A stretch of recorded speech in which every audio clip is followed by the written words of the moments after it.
Hello बच्चों, कैसे हैं आप? आपका स्वागत है हमारे यूट्यूब चैनल पीसीबी क्लासेस पर। तो आज का टॉपिक है हमारा गास के नियम से कूलाम के नियम की व्युत्पत्ति।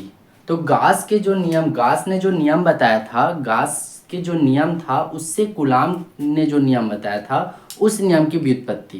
तो इसके लिए क्या करेंगे, गास के नियम लेंगे, गास के नियम से जो होता है कूलाम के नियम को हम लोग बनाएंगे। तो इसके लिए एक गोली कवच लेते हैं। गास ने जो होता है एक बंद पृष्ठ के लिए बताया था। तो गोली कवच लेते हैं जिसके किसी बिंदु O पर प्लस QoS रखा जाता है और O से जो होता है R दूरी पर बिंदु P लेते हैं जिसकी विद्युत क्षेत्र की तीव्रता E ज्ञात करनी है। और गोले के जो होता है बाहर जो विद्युत क्षेत्र, जो आवेश का घनत्व होता है एक समान होता है और गोले के अंदर विद्युत क्षेत्र की तीव्रता 0 होता है। ये बात याद रखना। इसके लिए लिखेंगे क्या हम, एक गोली कवच एक बिंदु O से R दूरी पर विद्युत क्षेत्र की R दूरी पर O से R दूरी पर एक बिंदु P है जिस पर विद्युत क्षेत्र तीव्रता E ज्ञात करनी है। एक गोली कवच इसकी O पर प्लस Q आवेश लिखे क्या है हम कि माना एक गोली कवच के बिंदु O पर प्लस Q आवेश रखा गया है जिससे R दूरी पर एक बिंदु P है जिसकी विद्युत क्षेत्र की तीव्रता E ज्ञात करनी है। तो गोले के अंदर विद्युत क्षेत्र की तीव्रता अंदर जो होता है 0 होता है। तो इसमें आवेश जो तो क्या लिखेंगे कि गोली पृष्ठ से गुजरने वाली संपूर्ण विद्युत फ्लक्स यदि फाई हो, गोली पृष्ठ से गुजरने वाली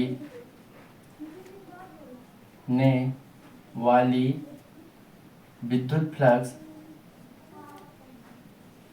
फ्लक्स फाई ई हो तब गोले के अंदर विद्युत क्षेत्र की तीव्रता जो होता है 0 होता है। अब ये गोले पृष्ठ के जो होता है से गुजरने वाली जितने भी विद्युत फ्लक्स हो या अगर फाई ई हो तब, तो क्या करेंगे इसके लिए, फाई ई बराबर रेखी समाकलन ई वेक्टर ds वेक्टर।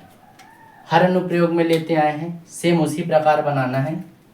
आगे वेक्टर के चिन्ह हटाएंगे तो क्या लग जाता है cos थीटा। तो फाई ई बराबर रेखी समाकलन ई ds, वेक्टर के चिन्ह हटाए तो cos थीटा। अब यदि क्या हो कि जो थीटा है cos में, जो थीटा का मान अगर हम 0 हो तो cos 0 बराबर क्या होता है 1। तो हम cos के जगह में, cos थीटा की जगह हम अगर यदि 1 रखें तो 1 का गुणा e और ds के साथ होगा तो वही संख्या आएगा। तो इसके बाद क्या आ जाएगा हमारा, फाई ई बराबर रेखी समाकलन ई ds। cos थीटा कहाँ गया, थीटा का मान कितना है, थीटा का मान कितना रखेंगे 0। तो cos 0 का मान क्या हो जाएगा 1 और 1 का गुणा अगर मैं जो होता है ई ds के साथ करूंगा तो वही संख्या आएगा। अब फाई ई बराबर ई जो होता है हमारा कांस्टेंट होता है, तो ई को जो होता है समाकलन के बाहर निकाल लिया और जो हमारा रेखी समाकलन ds। अब जो रेखी समाकलन जो ds होता है इसका मान होता है 4πr²। 4πr² क्या है, गोले के वक्र पृष्ठ का सूत्र, गोले के वक्र पृष्ठ का सूत्र। अब जो रेखी समाकलन ds है उसके जगह मैं क्या रखूंगा 4πr²। फाई ई बराबर ई 4πr², इसको दे देता हूं समीकरण पहला। अब क्या होगा हमारा दूसरा स्टेप क्या लिखेंगे कि गास के प्रमेय से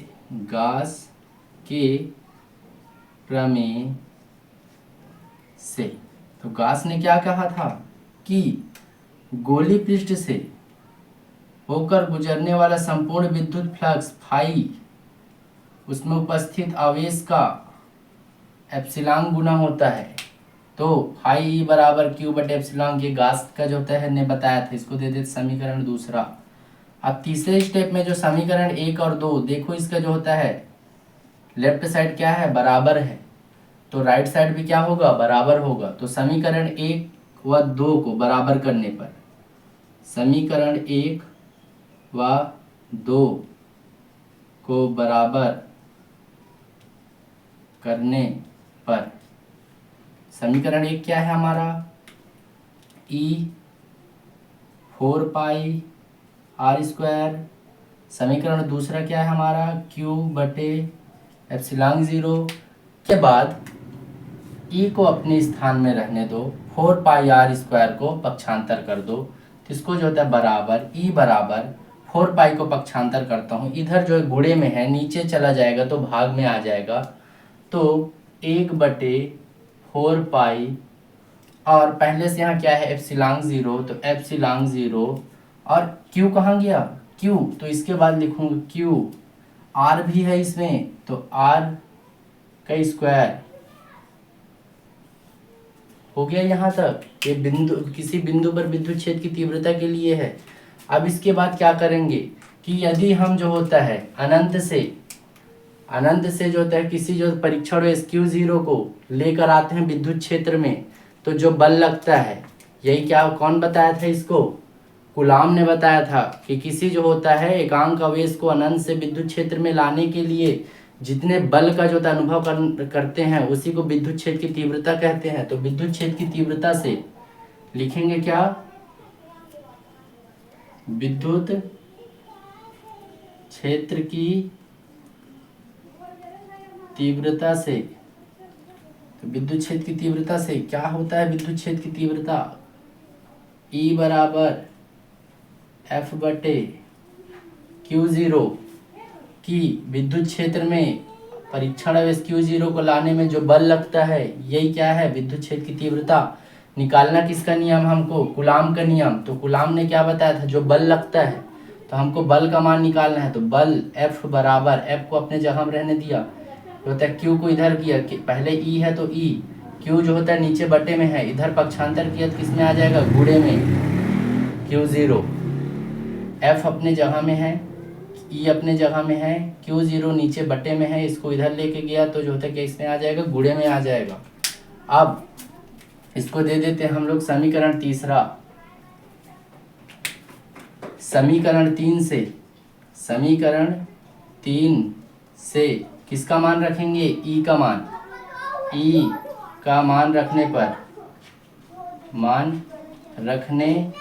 पर तो E का मान रख दो, क्या होगा हमारा, F बराबर, E का मान क्या है 1/4 पाई एप्सिलॉन 0 Q बटे आर स्क्वायर गुणित Q0।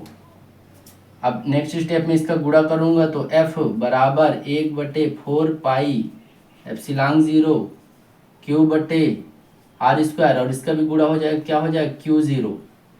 यही क्या है कूलाम का जो होता है नियम, जो के नियम से कूलाम के नियम की व्युत्पत्ति, तो गॉस के नियम से लेकर गॉसी नियम से हम कूलाम के नियम की व्युत्पत्ति। तो कैसा लगा यह वीडियो कमेंट में ज़रूर बताएं, और यदि आप हमारे चैनल पर नए हैं तो सब्सक्राइब कर जो होता है बेल आइकन को ज़रूर दबाएं, ताकि आने वाला न्यू वीडियो का नोटिफिकेशन आपको मिल सके। धन्यवाद।